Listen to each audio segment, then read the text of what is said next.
যারা বাবা মা হতে চলেছেন তাদের মানসিকভাবে এই বিশ্বাসটা বা ধারণাগুলোকে স্পষ্ট করা উচিত যে পেরেন্টস হলে তাকে কি কি দায়িত্ব নিতে হবে। আমি মা হয়েছি বা বাবা হয়েছি আমি খুব খুশির ব্যাপার, সেটা কিন্তু শুধু নয়, একটা দায়িত্ব এসে পড়ে এবং সেই দায়িত্বটা অত্যন্ত গুরুতর, একটা প্রাণের দায়িত্ব। সেই প্রাণটা আস্তে আস্তে করে শারীরিক মানসিকভাবে বেড়ে উঠবে তাদের হাত ধরে। কাজেই এই বিষয়ে কনসিয়াস থাকাটা ভীষণ জরুরি। আর তাদের জীবনের যে এক্সট্রা প্রেশারগুলো আগে থেকেই আছে সেই জায়গাগুলোকে যাতে রিডিউস করতে পারে, মানে আমি ওটার সঙ্গে এটাকে অ্যাডিশনাল হিসেবে আমাকে ধরলে চলবে না, এটাকে আমাকে প্রাধান্য দিতে হবে। বাকিগুলোকে অনেক জায়গাতে আমাদের স্যাক্রিফাইস কম্প্রোমাইজ করতে হয়, যে এগুলো তো সময় অনুযায়ী যে কোন সময় কাকে আমরা প্রাধান্য দেবো, প্রায়োরিটি দেব, সেই জিনিসটা আমাদের সেই সময়টা বলে দেবে। কাজেই মানসিক প্রস্তুতিটা একটা দরকার। আর টলারেন্স লেভেলটা কোন লেভেল পর্যন্ত রাখতে হবে, যে একটা বাচ্চার দুষ্টুমিগুলো আমি কতটা সহ্য করব, এবং ভালো করে আমাকে অবজার্ভ করতে হবে যে ওটা দুষ্টুমি না অন্য কিছু, কতটা তার মধ্যে ডিস্ট্রাকটিভ নেচার। আবার অনেক বাচ্চার এটা হচ্ছে ভিতরে খুব রাগ হচ্ছে, চাপা রাগ হচ্ছে, মাকে পাচ্ছে না বা বাবাকে পাচ্ছে না, বা তারা যে কাজটা চাপিয়ে দেওয়ার চেষ্টা করছে সেটা করতে পারছে না বলে তার ভিতরে একটা রাগ হচ্ছে, সেই রাগটা সে প্রকাশ করার চেষ্টা করছে অন্যভাবে। তো প্যারেন্টস ভাবছে এটা বোধহয় খুব ডিস্ট্রাকটিভ নেচার, সেইটা তার সাথে ভালো করে মিলে মিশে ওখানেই সাবলিমেশন হয়ে যায়। কিন্তু যদি বোঝানো হয়, তাকে সঠিক ভালোবাসাটা পায়, তাহলেই ঠিক হয়ে যায়।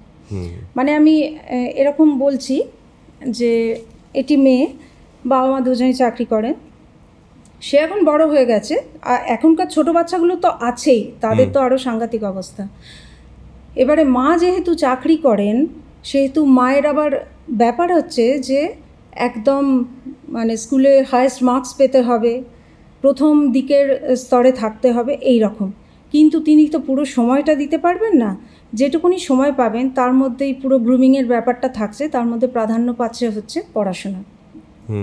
তিনি তড়িঘড়ি অফিস থেকে ফিরেই আরম্ভ করেন মেয়েকে নিয়ে বসেই যে পড়া কত দূর হয়েছে, কি হয়েছে না হচ্ছে, এটা সব বাবা মাই করে, যা করে, কিন্তু তারা বাকি সবকিছুর মধ্যে পড়াশোনাটাকেই তার বাচ্চার প্রধান একদম এরিয়া বলে প্রায়োরিটাইজ করে দিচ্ছে। এবং একটা নম্বর যদি কম আসে কোনো ক্লাস টেস্টের বা কিছুতে, সে সেই রকম মারধর, মানে এই ব্যাপারটা যে ফিজিক্যাল যে একটা অত্যাচার, সেই ভয়ে সেই বাচ্চাটি রেগুলার ভাবতো মা যেন বাড়িতে না ফেরে, মানে এরকম মায়ের জন্য লোকে আগ্রহ নিয়ে বসে থাকে।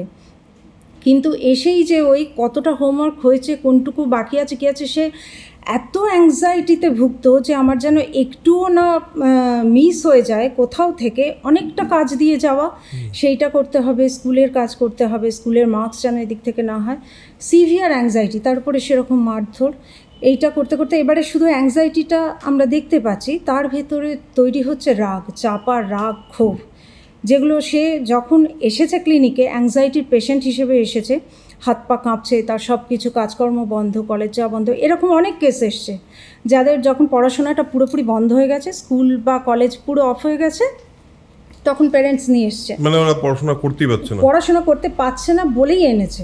হ্যাঁ, এটাই হচ্ছে কারণ। মানে তার আগে বাচ্চার যে মন খারাপ বা কিছু, সে তার মুখের হাসি চলে গেছে, সেদিকে কিন্তু কোনো নজর নেই, পড়াশোনাটা বন্ধ হয়েছে, এটাই কারণ নিয়ে আসা, এটাই কারণ যে পড়াশোনা করছে না, কলেজে যাচ্ছে না বা স্কুলে যাচ্ছে না, এটাই কারণ। এবারে যখন এসে তার অ্যানালিসিস আরম্ভ হলো, তার ভিতর থেকে যে রাগ আর ঘৃণা বেরোতে শুরু করলো, সেই জিনিসটা মানে আনলিমিটেড। সেই যে অত্যাচারের কাহিনীগুলো, প্রতিটা অত্যাচার সে সহ্য করেছে, মানে এমনকি তাকে মানে জামা কাপড় খুলে টেনে বাইরে বার করে দেওয়া, এই রকম একটা লোকের কাছে এই যে লজ্জাজনক অবস্থায় নিয়ে যাওয়া, তো একটা বাচ্চার কাছে ভীষণভাবেই একটা ব্যাপার, মানে নরম মনের উপর, এইটাই ব্যাপার, যে মনটা কতটা নরম, তারা কতটা জানে, সেই জায়গাগুলোর একটু অনুভূতি থাকা দরকার। সবই এসছে, একটা বাচ্চা 5 বছর 10 বছর 12 বছর পৃথিবীতে এসেছে, তাদের জানতে শুনতে তো একটু সময় দিতে হবে, এইটা যেন তড়িঘড়ি সব তাড়াতাড়ি একেবারে